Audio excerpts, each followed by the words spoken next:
It was only a few years ago where if I was in the market looking for a new HiFi DAC, I would have felt the choices or the options were fairly limited. I would have been choosing between one that was maybe built into an amplifier or whatever chord electronics DAC that I could afford at the time. And I would have chosen the standalone chord DAC every time in that situation. But now at the start of 2022, audiophiles are spoilt for good DAC choice. But the knock-on effect of that is if a manufacturer is selling a premium price DAC, such as with the Musician Audio Aquarius, well then it needs to be exceptional, because if it's not exceptional, its competitors' more affordable exceptional DAC seems like such exceptional good value that it makes it more difficult to recommend or maybe choose the more expensive DAC. So the question is the Musician Audio Aquarius DAC exceptional and worth the premium?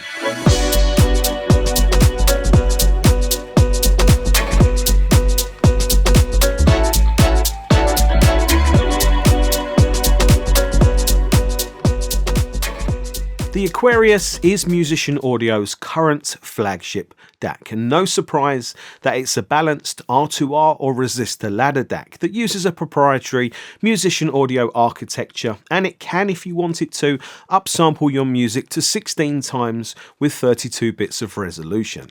And this is the third DAC that I have reviewed from Musician Audio. And as a company, they don't really publish lots of technical information on their website. So it's difficult to just look at the website and really see the differences. You know, what are the differences between the different DACs? But one thing that has really stood out to me with the Aquarius, which costs $3,199, is the 0.005% precision resistors in isolation. This might not seem like anything important or a big deal, but I think it is when we do a comparison with the Denafrips Pontus II DAC that I also have here to review. Providing I have understood this specification right, when we compare to the Pontus II, it uses 0.01% precision resistors. And when you look at how many resistors are used in an R2R DAC, and I haven't counted, but it's lots, this seems like a very important specification difference to be mindful of. It's worth pointing out that the Pontus II costs $1,800, so a lot less than the Aquarius. So I'm guessing there is an additional manufacturing cost involved in using the higher precision resistors. But what's really interesting is I didn't know any of this until I sat down to script this review, which was after a lot of listening sessions and listening A/B comparisons. And what's really interesting is I actually think you can hear this difference between the DACs. But what does the Aquarius sound like? It sounds like a very precise, organised, clean sounding DAC that has very, very good actually transparency and soundstage openness. I was fortunate to be using it with a very good hi-fi system comprising of some special, to the average audiophile anyway, speakers, the TAD CE1, supported by 2 Rel S510 subwoofers, which made all the difference to the system's sound. And set up in my new listening room with the speakers very much out into the room has allowed me to have a more three-dimensional sound than I used to get. And the TAD mostly vanish, and the sound appears from behind them a lot of the time, and quite far behind them at times with the Aquarius. And that was the first thing that really grabbed me about the Aquarius. It creates what I call a very see-through sound, a sound that you see through the speakers onto the sound, and that is always very impressive when a hi-fi system can create that sound. And I think it requires a hi-fi system throughout its entirety to be extremely transparent in order to create this type of sound presentation with any level of convincingness. The Aquarius's soundstage is impressive overall for being precisely organised left to right, front to back, with each element of the music sounding focused and crisp. And that is impressive when you have all of these musical elements appearing in a soundstage, at times nowhere near the speakers. That is always impressive music or sound to listen to, and that is one of the things that I really did like and was very impressed with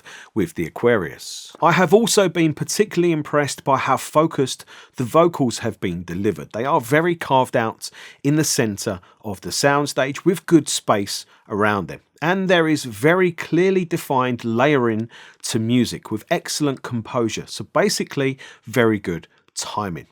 The treble is also, no surprise, very precise, with a reasonable amount of sharpness and immediacy. The treble is also quite attacking at times, especially for an R2R DAC. So this is definitely not a Call Me Mellow Yellow sounding DAC. So in that regard, it's very different to the Pegasus. And I would actually say it's a more neutral DAC, a more neutral sounding DAC, maybe even kind of a studio neutral type of sound. There is a but though, and I think that but was more emphasized probably by this particular hi-fi system, and that is because I just wasn't totally convinced with the bass delivery from the Aquarius. But I do need to be really careful because the bass is very well defined, very well timed, very articulate, very precise. So I can't really complain about the bass quality. It's more the bass quantity, and only really in a specific or certain region.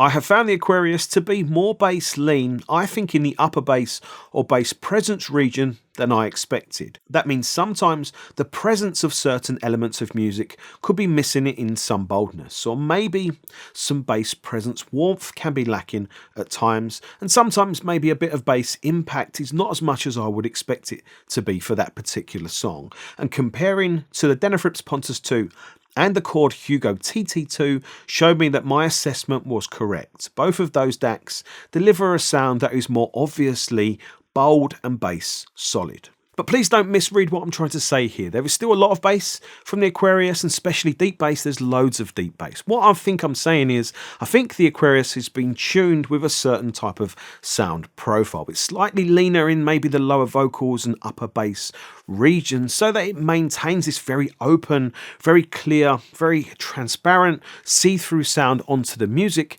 at all times. And in every situation, you can't please every audiophile all the time. So this is, I think, a sound tuning decision. It's not extreme. It's not, a totally night and day type of difference or something that extreme to worry about, but it is a distinguishable, noticeable difference when you A/B compare to some other DACs. And you can make a fairly big difference to this by changing the DAC's filter setting. And there are two options, slow and sharp. And slow does tonally saturate the sound more. There is a bit more bass there with the slow option. But I actually felt that slow was the worst sounding of the two different options. I preferred sharp because for me, slow, while it adds some fullness to the sound, it does so at the expense of the DAC's biggest strength, its clarity and its transparency. So for me in this system, the slow option sounded a bit tubby and a little bit too thick, and it was just getting in the way of the music some. But that's this system, and that's why having the option to choose between the both is a good thing, and I really like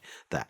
Then there is another important setting to consider, and that is the choice to oversample or not.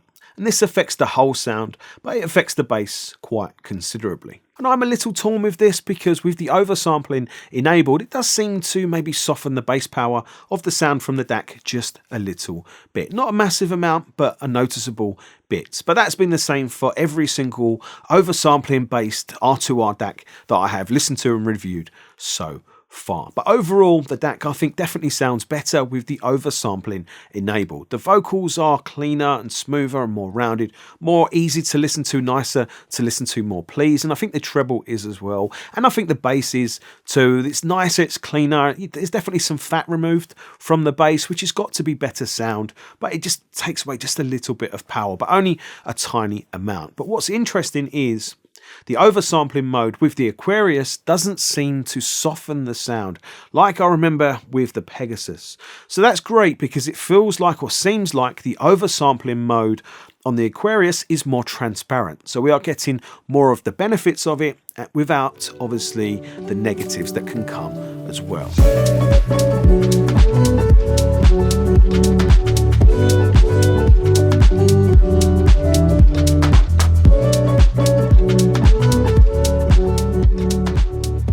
I know a lot of you have been waiting and really looking forward to my comparison between the Musician Aquarius and the Denafrips Pontus II. Well, I'm sorry to disappoint you at the moment. I just haven't listened to the Pontus II enough yet to fully run it in. But I'll talk more about the sound differences and the comparison more in the Pontus II review. That will be coming very soon. I can say, however, that there is a big difference in the sound quality between these DACs. The Pontus II seems more about giving us a bolder sound, and it's a very engaging DAC to listen to. Whereas the Aquarius sounds more pinpoint precise, more critical in its music delivery, more articulate and focused, open and clear, but not as bold. The timing of the Aquarius does seem much better, but as I mentioned, the Pontus still needs lots more run-in time. But in terms of build quality between the DACs, you can see they are very different designs, but share a lot of the same principles, such as the buttons on the front. They all match up, so you can operate them in the same way, such as setting the phase and the oversampling or no oversampling modes, as I've spoken about before. The Pontus II is obviously larger. Both have a similar set of connections, but you can see the Pontus has both an RCA and BNC SP diff digital input, and I think offering both is better, and I think the Aquarius should offer BNC too at its price level. However, the Aquarius has two I2S inputs, which could be really useful to you if you have a computer music server and a disc player that both use the I2S connection. And there is only one I2S connection with the Pontus II.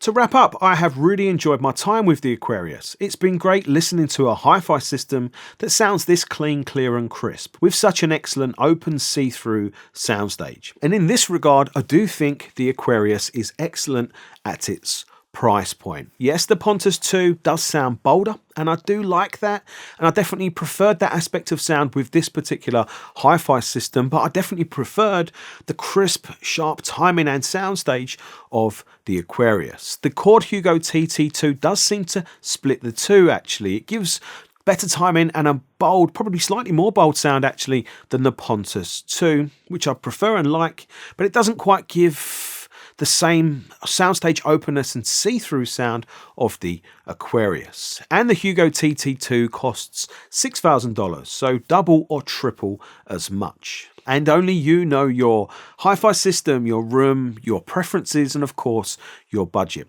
If you're looking for a hi-fi DAC, and if you value a hi-fi DAC that's going to give you a very clean, very clear, very well-timed, very precise, very open, very see-through type of sound, and you have a hi-fi system that can add character and add the boldness, well, in that case, then I feel like the Aquarius could be the right DAC for you and your hi-fi system. So I hope you've enjoyed this review. I hope you found it useful and helpful. If you did, make sure you hit the thumbs up button and subscribe to the Pursuit of Perfect System YouTube channel if you haven't already. Of course you have. There'll be some excellent other reviews coming soon. Of course, one for the Pontus II, one for the Kinky Studio EXM1 Plus. There'll be a video for the TAD CE1s, plus lots more all coming soon. So thanks for watching. I'll see you all soon. Take care. Bye.